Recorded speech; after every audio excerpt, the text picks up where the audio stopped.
വൈസാഖിലെ ഒരു 7 വയസ്സുകാരന്റെ മരണം നമ്മളെ എല്ലാവരെയും ഒരുപോലെ ഞെട്ടിപ്പിച്ചിരിക്കുകയാണ്. അധ്യാപികയുടെ ശകാരത്തിന് ശേഷം പാനിക് അറ്റാക്ക് ഉണ്ടാവുകയും കുട്ടി മരണപ്പെടുകയും ചെയ്തു എന്ന വാർത്തയാണ് പുറത്തുവരുന്നത്.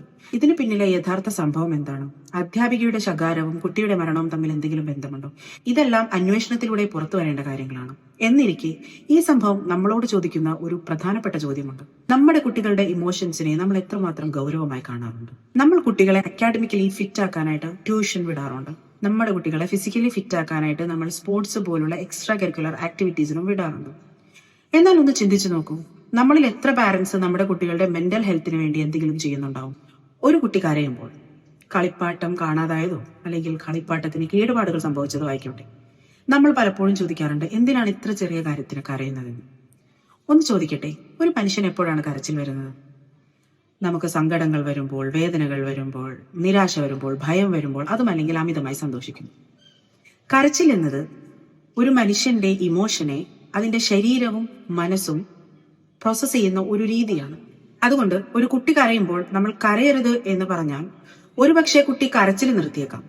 പക്ഷെ നിങ്ങൾ ചിന്തിക്കൂ, ആ കുട്ടിയുടെ ഇമോഷൻസ് അവിടെ തീരുന്നുണ്ടോ? ഓർക്കുക, കുട്ടികളുടെ ശരീരം മാത്രമാണ് ചെറുത്, കുട്ടികളുടെ മനസ്സും ഇമോഷൻസും നമ്മളുടേതുപോലെ തന്നെ വലുതാണ്. നമ്മൾ ഇത്ര മുതിർത്തിട്ടും നമ്മളുടെ ആൻസൈറ്റിയും സ്ട്രെസ്സും ആങ്കറും സങ്കടങ്ങളും എല്ലാം നമ്മളെപ്പോഴും പ്രോസസ് ചെയ്യുന്നത് വളരെ കഷ്ടപ്പെട്ടാണ്.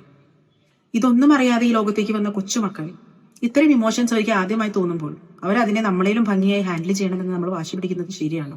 കരയരുത്, ദേഷ്യപ്പെടരുത്, പേടിക്കരുത് എന്ന് പറഞ്ഞ ഇമോഷൻസിനെ അടിച്ചമർത്തുകയല്ല ചെയ്യേണ്ടത്. ഓരോ ഇമോഷനെയും മനസ്സിലാക്കാനും അത് പ്രോസസ് ചെയ്യാനും അത് ഹെൽത്തി ആയിട്ട് എക്സ്പ്രസ് ചെയ്യാനുമാണ് നമ്മൾ മക്കളെ പഠിപ്പിക്കേണ്ടത്. തോൽവി എങ്ങനെ സ്വീകരിക്കാം, റിജക്ഷൻ എങ്ങനെ അക്സെപ്റ്റ് ചെയ്യാം, ദേഷ്യം എങ്ങനെ നിയന്ത്രിക്കാം, സങ്കടം എങ്ങനെ എക്സ്പ്രസ് ചെയ്യാം, ഹെൽപ്പ് വേണമെങ്കിൽ അതെങ്ങനെ ചോദിക്കാം, ഇതെല്ലാം കുട്ടികളെ നമ്മൾ പഠിപ്പിക്കേണ്ടതാണ്. കാരണം ഇന്നൊരു ടോയ് കിട്ടാത്തതിന്റെ ഡിസപ്പോയിന്റ്മെന്റ് എങ്ങനെ ഹെൽത്തിയായി ഹാൻഡിൽ ചെയ്യണം എന്ന് പഠിക്കുന്ന കുട്ടിയാണ് നാളെ ജീവിതത്തിലെ വലിയ ഡിസപ്പോയിന്റ്മെന്റ്സിനെയും ഹെൽത്തിയായി നേരിടാൻ പഠിക്കുന്നത്. നമ്മുടെ കുട്ടികളുടെ ഇമോഷൻസിനെ നമ്മൾ എത്ര ഗൗരവമായി കാണുന്നു, അത്രത്തോളം അവരുടെ മനസ്സിന് സുരക്ഷിതമുള്ള ഒരു ഭാവിയാണ് നമ്മൾ ഒരുക്കുന്നത്. Thank you.